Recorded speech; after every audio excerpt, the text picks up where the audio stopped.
Hi, everyone. Welcome back. We're the Rebel Crows with your host, Adina Silver. Hi, I'm Anya River. And tonight we are going to talk about one of my favorite topics of all time. We are going to talk about witchcraft. We're going to talk about using all those beautiful herbs and oils and candles and spells and working with spirit and energy and the forces of nature. We're going to talk about the history. We're going to talk about modern witchcraft. We're going to talk about solo witchcraft. All right, let's get into it. Definitely. So where do you want to go with this? What are we talking about? So I'm fascinated with all types of witchcraft. There's very few types of witchcraft that I don't vibe with, you know. I look at myself and consider myself a hereditary witch because of our family lineage. You know, we both come from very strong witch families, whether that's what they describe themselves or not. You know, the craft's a craft, no matter, you know, what you say. Yeah, that's interesting. Yeah, because I feel like a lot of them probably wouldn't specifically, but like what they're doing. Yeah, go on.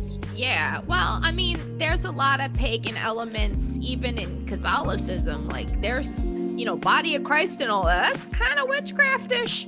Yeah. You know? Yeah. Like, I don't want to be the bearer of bad news, but y'all are practicing witchcraft. There was another, what was it? Yeah, the definitely the body. They be drinking blood. That's some cannibal stuff. Yeah, yeah. I'm just kidding. And the frankincense and myrrh and the sage in the churches and stuff like that. Like, it's all kind of tied together. Definitely. You know, I was even reading something recently that scientists discovered a temple in Israel that had cannabis residue in with their frankincense. Oh, so really? As you walked into that ancient temple, you were getting smoked out like a fish concert, you know? No way. Yeah. But, you know, it adds to the mysticism. It adds to the magic. You know, scent is very, you know, visceral. Like, it touches us in like a subconscious way. You know, it helps us remember things. You know, an example I can give there is every time I smell carnations, it reminds me of our grandfather's funeral. Now that I know him in spirit, every time he's around me, I smell the funeral flowers. But that's invoking my memory, you know? So, you know, all of you at home, think about that one smell that ties you to that one event, you know, and it'll just bring you back in real time. You know, our minds, they pattern things, and scent is definitely one of those patterns, you know? I feel like I wish I could have gone to church back then. That is my kind of church. You think it would have been something that you would have stuck to, probably? Oh, definitely. I'd be like, ooh, organized religion. What? All right, we got cannabis smoke going. All right, sign me up. Yeah, church is fun. No, I am way more of like the ancient mushroom cults chilling in the cave. You know, psychedelics in the cave. I doubt you would ever be in a cave, but yeah. You're right. I would be like, can we do this close to the opening of the cave? Because I'm kind of claustrophobic in here. So, like, the idea of being called witch is something that I think is a really fascinating thing, since we're talking about that. I feel like it's a catch-all phrase for me. You know, like, I feel like it definitely describes an aesthetic that I think a lot of people are attracted to, and it describes like maybe like a loose set of practices, you know. But it's interesting because it does define, for me personally, it kind of defines, but it's not like a complete description for me. Does that make sense? It does. I view being a witch as somebody who refuses to follow the rules. Somebody who's going to game the system and come up with their own solutions, you know, home remedies, whatever it may be, you know, answers to questions. It's a person who has decided that they're not going to walk society's path. that they're going to make their own path, whether that be with candle magic or voodoo or, you know, Santeria or African, whatever your path is forward. It's using those natural elements and getting close with nature and being respectful to the spirits that really, I think, makes up the core of witchcraft. It's just saying hell no to the establishment. And it could be more or less like you could do all those things and not call yourself a witch. That's true. Or you could do more and draw draw the circles and do you know, some spells within your cast circle and, you know, all these kinds of things. It could even be cursing out that Karen at the grocery store. That's a hex. You cursing her. Words are powerful, Karen. Take no. I think it's deciding to live an unconventional magical lifestyle, you know, in good relationship with the world around you and the things around you, not just the people, you know. For me, I really walk the path of the shamanic witch, the witch that does the inner soul searching journeys, the witch that wants to know and walk the different realms of non-ordinary reality as well as ordinary reality, although I don't spend much time there. The ordinary reality, personal choice. I feel like it gives you this huge amount of power within yourself to decide to be self-directed. You know, instead of asking for someone to give me the answers, I'm going to find those answers for myself by any means that I need. Yeah, right. So I want to get into a little bit to touch a little bit about witchcraft in a historical sense. Okay. Because people seem to have this misconception that the Bible condemns witches, which I got a bone to pick with that one. Witchcraft in the Bible is not really, it's more, they're talking about black magic. Well, black magic, you know, what people would see as magic that does harm. Magic that takes from others. Now, they deem that as sorcery. You know, granted, these are the same people that did not eat vegetables because they thought they were deadly. So you got to take this stuff with a grain of salt.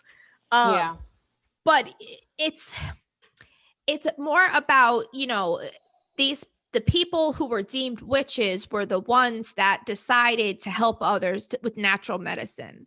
Most of those healers, the folk healers, you know, the shamans, they were not considered sorcerers. Yes, some of them may have practiced some forms of sorcery, but they were considered as diviners and healers and oracles. Whereas the Bible says 2 thumbs up to that. You know, it does. I'm just curious because I've never really, like, I guess I'm not as good of a Christian as I thought I was at one point in time. Well, there's a big distinction that I think needs to be made. And I think we're going to do a full podcast episode on the history of Christianity at some point because it's fascinating. But the Christianity that is practiced today is not the original Christianity. That what we practice today was basically, you know, Roman Christianity, state Roman Christianity. And it was very much a construct of different things. You know, they brought in the Old Testament of the, you know, the Jewish Bible. I think it's the Torah. But when they brought in that aspect, then they also decided to add other books to it to call it the modern Bible. Plus, that's gone under renovation too with King James and the Council of Nicaea. So what we consider Christianity now is a very far, you know, pulled away from what Christianity actually was when Christ was still alive and shortly after his passing. He was preaching about equality. He was preaching about rights for everyone. You know, he was trying to find the most sick and the poor among us and lift them up. Whereas that's not necessarily done with such earnest, you know, vigor like it used to, you know. He also had a problem with, you know, Jesus had a problem with organized religion. He went into the markets in Jerusalem and was tearing up the place, flipping tables and stuff, getting himself thrown out, which led to his, crucifixion. But back to what I was saying with the Bible and its view on witchcraft, diviners and oracles were consulted before any major event, before war, before the blessing of a new building, before, any kind of government changes. The oracles were consulted to give, they were the direct channel from God, to man. Mm-hmm. It was not like how it is where you could just pray and God talks to you or answers your prayers or sends you a sign. It wasn't like that. You had to go through an intermediary to get your message. Yeah, right. That's, I feel like we all need to remember that when we're talking to witches and psychics and mystics, because, I've had this happen to me several times, and I know you've been there with me, people coming up telling you, oh, you're reading cards, you're doing the devil's work. And it's like, no, ma, I'm not doing the devil's work. I'm actually, I'm helping out here. The Bible says what I'm doing is A-okay. Yeah. It's interesting. I came across this lady who, she passed away in 2014, and her name is Dolores Cannon, and she was like one of the first hypnotherapists. Mm-hmm. And she went like one level deeper than what was like considered okay at the time, and came up with all this stuff, all these different people who actually had lived in the time of Jesus and were like correlating some of the things that you're talking about. I just wanted to throw that in there. She's fascinating. I watch her YouTube videos are still being posted from like years ago. Definitely. So, she's got a lot of valuable stuff to say. I'm familiar with her work. I love her stuff, and it's all really like mind-blowing work that she's done, so, and it correlates a lot with what you've just said about Jesus and the way things were like a little bit different, that they would, because over time things get taken out for political reasons, or, there's certain things that need to be hidden from the masses according to the ones who are in charge. Well, they took a lot of our heritage from us in that process. There's a lot of wisdom cults that were eradicated because of this belief. I mean, look at the genocide of all the pagan tribes all across, the world have been eradicated. Some have fared better than others, but Christianity spread in such a destructive way that, a lot of us have lost contact with our ancestral practices, our pagan ancestral practices, and it's such a human loss. That's what dove us into the Dark Ages. That's when all of that genocide happened to the witches and the pagans. And that's when Christianity dubbed these practices sorcery. That's when they decided everything, speaking to your ancestors, leaving offerings for them, remembering your people, practicing your ancestral practices and traditions became demonized, devil's work, and they used that to hunt the witches in the centuries after that. It really, if you think about it, it really took about 1,000 years from the death of Jesus to the beginning of the Inquisitions to fully develop. It took a whole 1,000 years to weaponize religion. Wow, that's incredible. And unfortunately, the ones the witches that did survive had to survive by going underground, by removing themselves from the practices or closing their practices, and then look what they did to the Native Americans. They did all sorts of horrible stuff to our people, Yeah. All in the name of what's right, quote unquote. It's you okay? I feel like it's you okay? I feel like the emotion is coming up. I am emotional And the reason why I feel that way is because to me, being a witch is a visceral experience.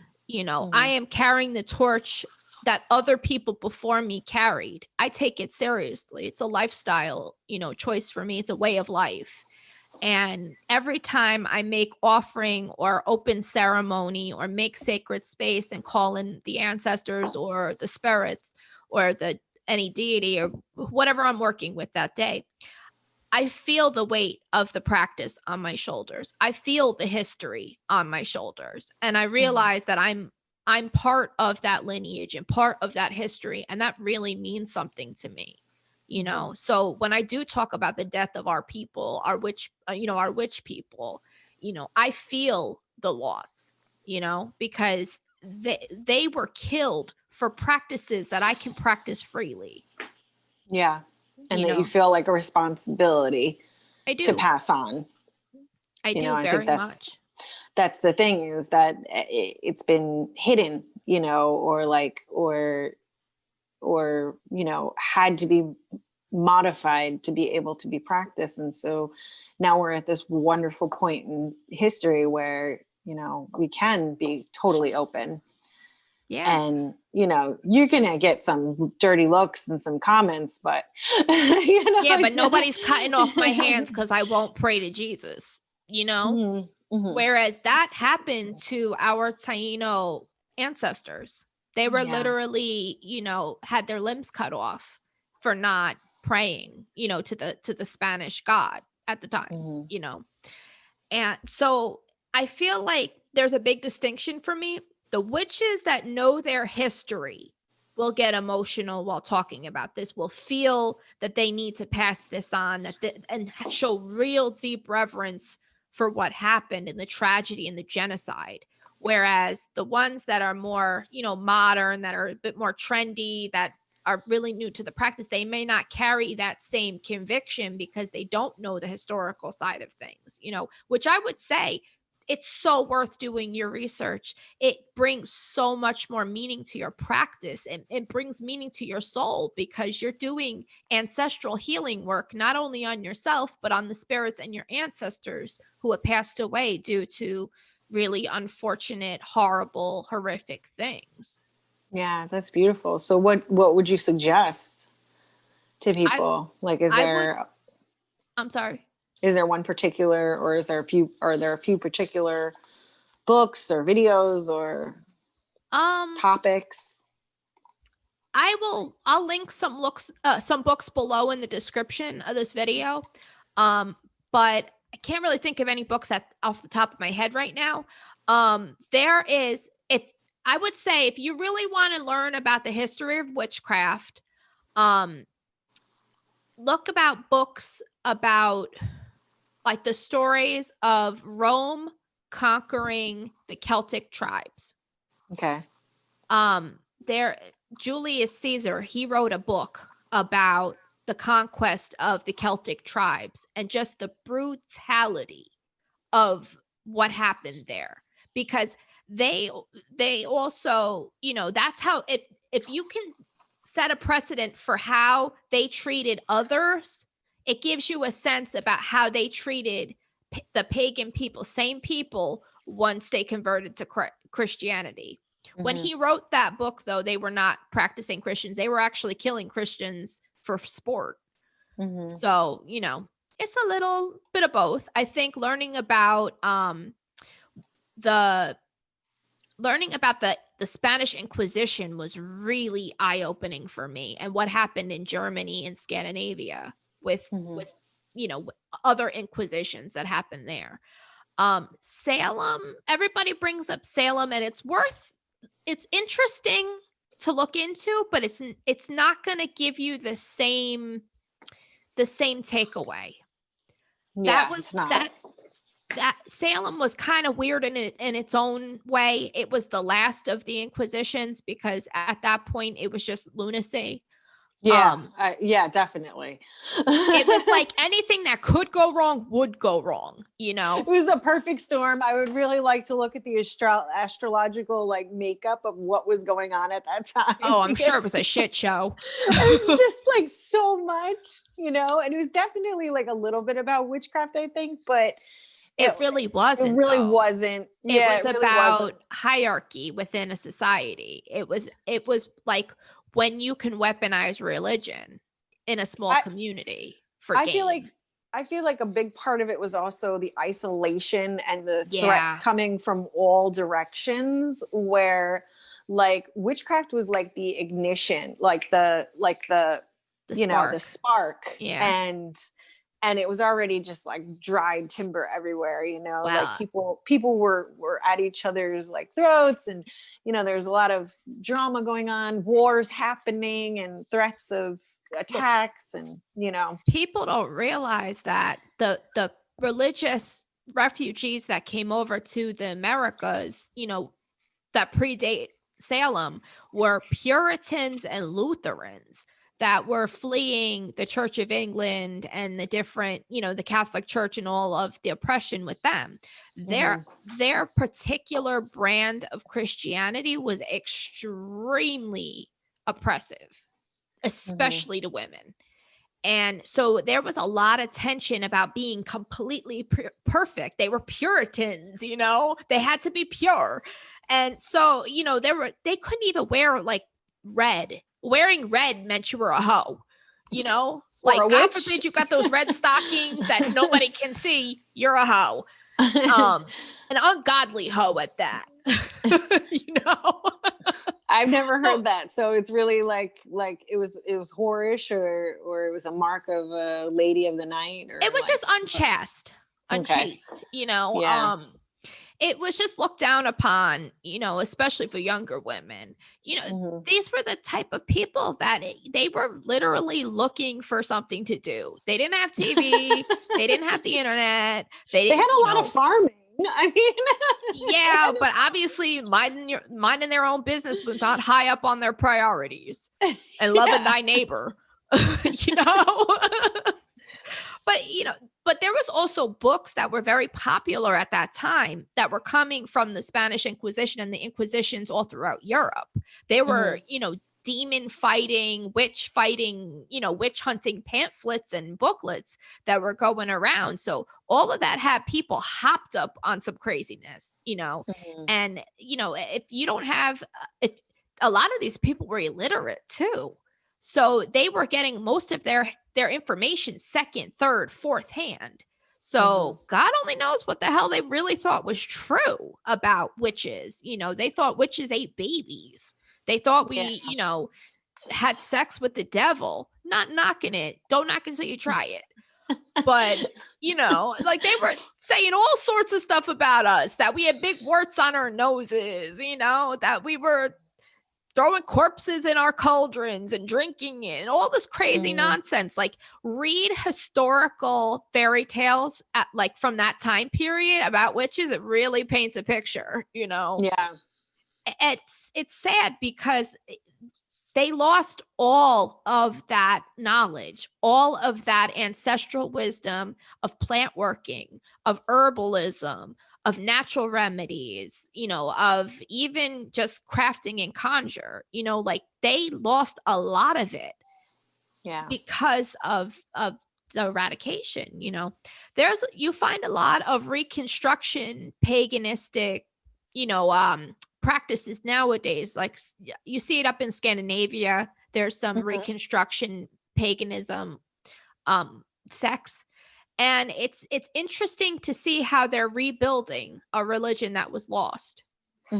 They're working off of, you know, the sagas that they found around, you know, in Iceland and Denmark and Norway and all those places. They're looking and they're reading in between the lines through magical lenses. You know, they're saying, all right, well, in witchcraft, this is how we practice. In shamanism, this is how we practice. In animism, this is how we practice. Well, let's string this piece over here, that piece over there, and throw some shamanism in and connect them and see what happens. So it's very much an experimental reconstruction of these practices, and it's extremely interesting to read books about how they're putting it back together. And yeah, it sounds really cool. They're breathing new life into it. Yeah, it's really interesting. Yeah. When did they stop? So in that area, this is going to make me sound so naive. When did they start practicing Christianity and not the older pagan shaman religions? I guess it was still there for a while. In Scandinavia, they were very, it took a long time for them to lose their pagan roots. They didn't really start to convert to Christianity until the end of the Viking Age. So around, I want to say like the 1100s, 1200s, maybe. Mm-hmm. It's for them though, the pagan deities were still accepted. It's, if you really want an interesting view into those mixed syncretized religions, Google the stave churches, the wooden stave churches, because they have these carvings, and clearly there's Jesus, there's Odin, there's Freya, they have all sorts of, like, it's such an interesting mash of the two cultures. They still are carved in ruins. There's ruins in a church, in a Christian church, like runes, like RUNES. Yes. Okay.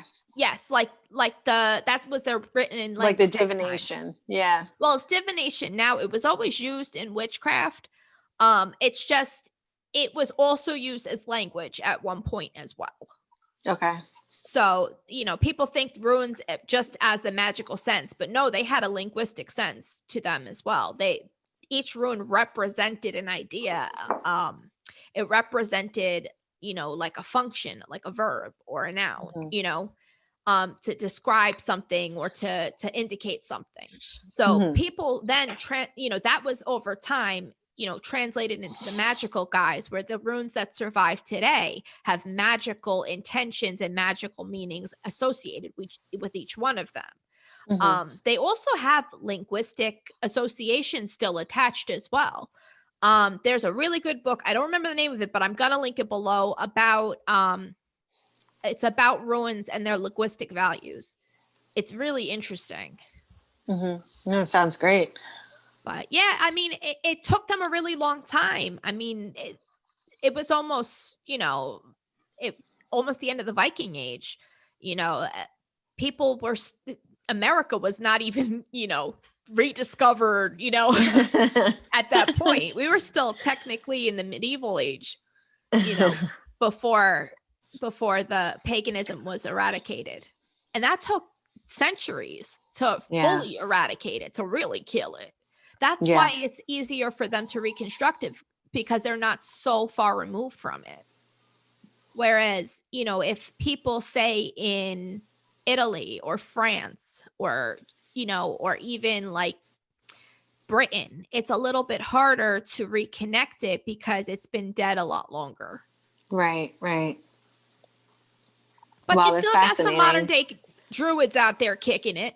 And it's fascinating. I'm sure did you get into this because you have some Scandinavian background, like I do as well. Like we both have like the same makeup. So our shared family is Hispanic, but I have my mother's side is Danish and your father's side is Danish. Yeah. Which is in itself fascinating that we're Puerto Rican Danes. Right? Tiny ass Danes, but we'll kick your ass. That's why, like, I tell people, like, you want to talk about aggression? I'm Puerto Rican, Dominican, and Danish. Like Viking, and and crazy on top of it. Come talk. Yeah, but I don't have it. I don't know. Maybe I'm in denial about it, but I don't feel like I'm aggressive, and I got the same thing. Wow. I think it's because I've been a warrior in a couple of lifetimes. Maybe that's got to be it. Yeah. I think I was just playing with clay. Like I was making pottery for like centuries. Whatever. It's a skill. It stores food. Definitely. Listen, you sure were housewiking. Good for you. I think that's a domesticated one. Yeah. We left you at the farm. Yeah. Listen, we all have our roles. We all have our, that's right. Without me, there would be no stored food. You'd have no beets all winter. But we would have hella gold. Yeah, exactly. Oh, we're playing, everybody. We're joking around. Yeah, but that's precisely why I got started looking into the paganism of Scandinavia. It's funny because at the time that it came into my life, I was studying shamanism from Peru and the Amazon. And there are so many parallels to the way that those two particular highly shamanistic practices practice. It's all about spirit walking. It's all about going shamanic journeying and trance journeying and meditation. It's very much earth-based magic. There's hallucinogenic plant medicine. Listen, the Scandinavian shamans were mostly women. They were very high status, and they have found tombs with cannabis seeds everywhere. Wow. So, hey, I think that's another reason why I love cannabis. Yeah. In my blood. No, but when I read that, it really inspired me to use cannabis in a spiritual manner, in a ceremonial manner. Because I was using it that way before I found that out. But when I did, it made me realize the real cultural association to what I was doing.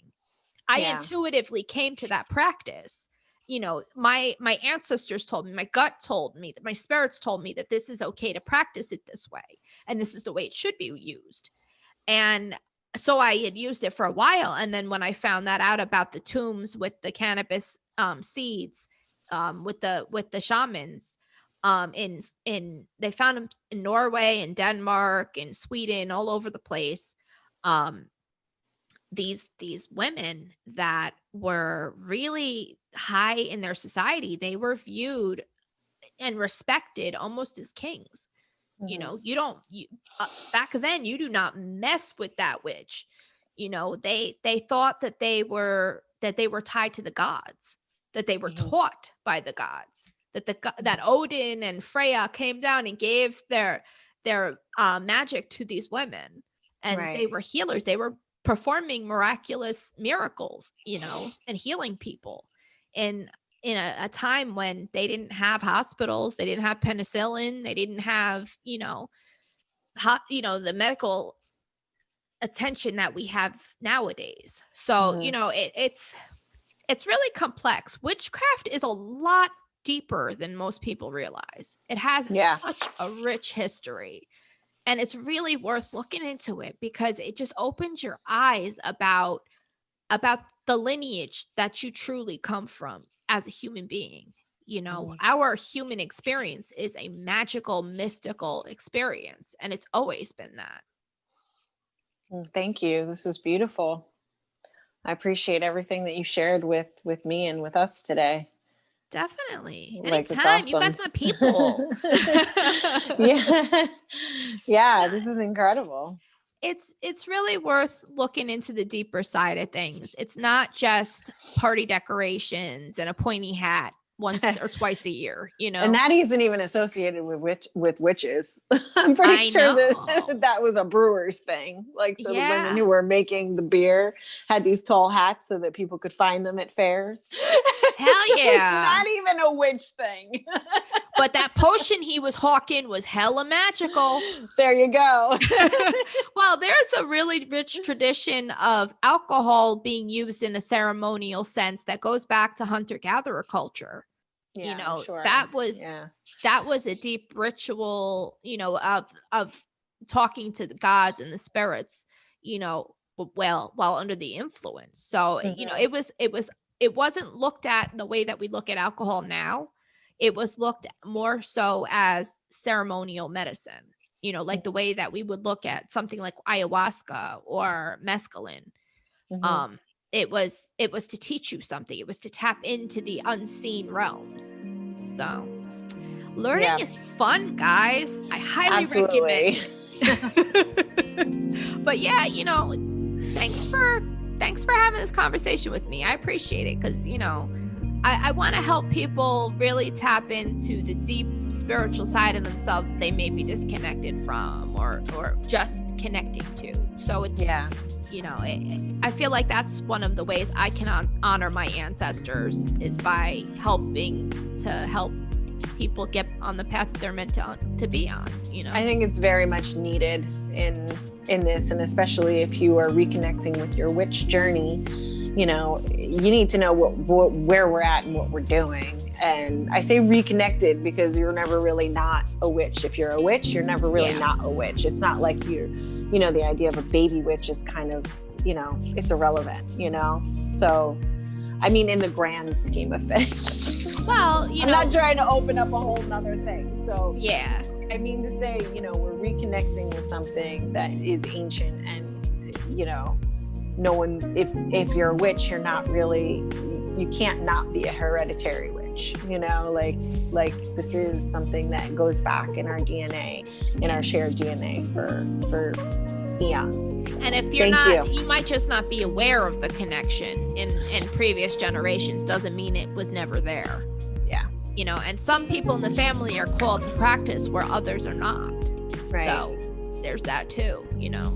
It's a long road, and just, guys, just keep walking it, keep seeking, you know, it's worth your time. Anyway, thank you for joining us tonight. I know I have fun. What about you?